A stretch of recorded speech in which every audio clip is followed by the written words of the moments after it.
Amazing friends, I'm with Marianne and Michael in the Shire. How are you two winners today? Hello everyone, we're fabulous, thank you. And it's an amazing sunny day, we're loving it. Now, I just got to say, isn't the Shire of Sydney just such a beautiful location? It is, in particular Cronulla is a very beautiful location. It's the best kept secret as well, so... Exactly. Now, you two specialise in human potential and psychological safety, and we were just talking about it off camera. Can you please tell us all about it? You got me fascinated. Okay, so maybe about August last year, I left the corporate world after 25 years. And in my time in corporate, I really saw that leaders were being asked to do more with less. And one of the things I really noticed was that the potential of the teams were largely untapped. And one of the things that I've really learned through study and through my psychological study is that humans need psychological safety to be able to bring their whole selves to work and to their teams. So when you're looking at diversity, there's not always inclusion. So, you know, maybe 20%, 50%, 60% of your staff are actually holding back because of fear of being outcast or people judging them. So you're actually not getting the best out of them. So yeah, we really focus on unleashing and igniting the potential of people by firstly creating psychologically safety and then allowing them to be themselves basically. And just on that note, Marianne and Michael, we were talking off camera, and you gave me the best example of psychological safety. Can you give us a really good example of psychological safety? I love how you described it to me as we were coming here. Okay, so for an example would be, I'll use a corporate experience. So if we're in a meeting together and Ed, you decide to speak up and give me a diverse perspective, but if I talk over the top of you or if I dismiss you and make you feel small, then you're likely to the next time to hold back and not share your perspectives, etc. So you don't feel safe to share what you're going to share. And it's a real leader-led thing. So we as leaders need to be really careful about how we respond to people sharing perspectives, even when we don't agree with them. It's about the inclusion part of it. So, for example, in fact, I'll bounce over to you, Michael. You're a very savvy man who's seen a lot of cool experiences. What are some examples of psychological safety you've seen over the years, be it bad or good ones? I think I just want to endorse what Marianne's saying. So, even myself, say I'm a more sensitive guy. So, if I'm in a strong room where males are sort of leading the conversation and it's going down a certain pathway, and if I don't agree with that, or if I think I've really got something of value to say, a lot of times I wouldn't say it. It was safer not to speak up and be judged, as opposed to being creative and trying to create something different in the business. So I've gone through it myself, and I've seen other people go through the same thing, where the culture, in a sense, is it's safer not to speak up, and that's where the value is. Yeah. Hearing people there that don't speak up, they've got gold nuggets, but we just don't give them the opportunity to speak up. Yes, so that could be, for the both of you, that could be what? Ridicule, you don't want to get fired, you don't want to look bad, you don't want to lose a promotion. Am I getting it? Yeah, it's basically like interpersonal risk. So if you've got, and I know I've been in a situation where I've done the analysis of the room and gone, okay, I'm going to share this perspective. No, I've just seen them hammer someone else for sharing a different perspective, so I'm actually going to be quiet. And it could have been that perspective that actually helps get the best solution. So I think what Michael's talking about is spot on. It's sort of about that interpersonal risk taking, and we all, as humans, we all do it, and we're all analysing our situation. And if we're in that fight or flight, all of our attention is gone on protecting ourselves rather than collaborating and connecting with people and coming up with the best solutions. Oh, incredible. So in short, what is your best advice to corporations and individuals to improve psychological safety?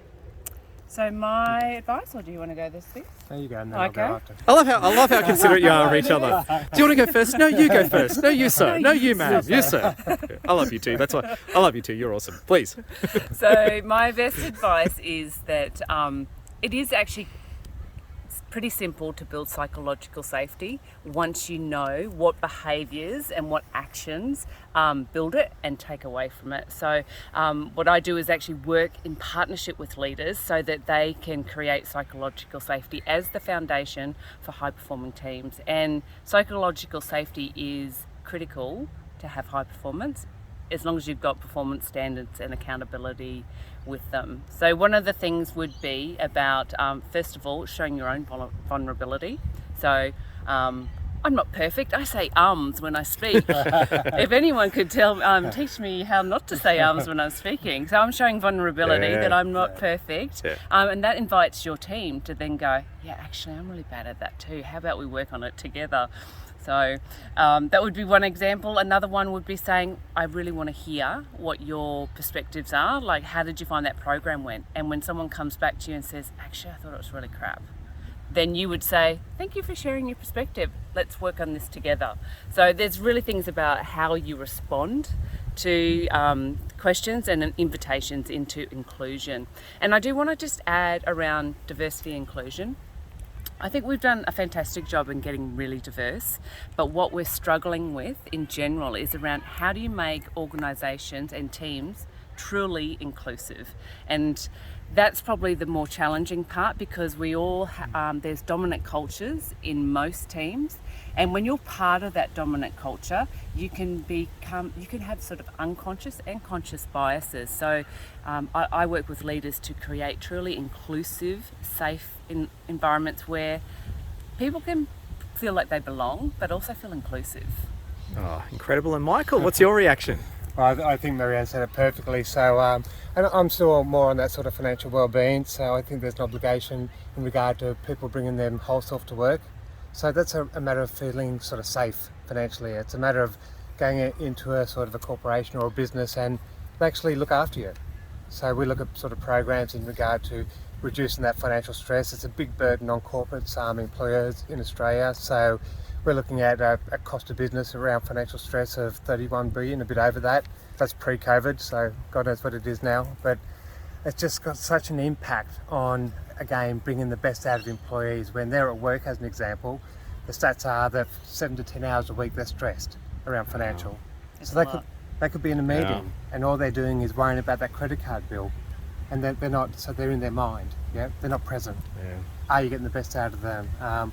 They take extra sick days, the attrition rate actually increases. So that's a real detriment to where businesses wanting to go, so corporates and businesses. And we talk about that as one, bringing yourself to work and feeling safe, and not having that sort of transaction relationship with your employer, which is, I give you money, you serve me.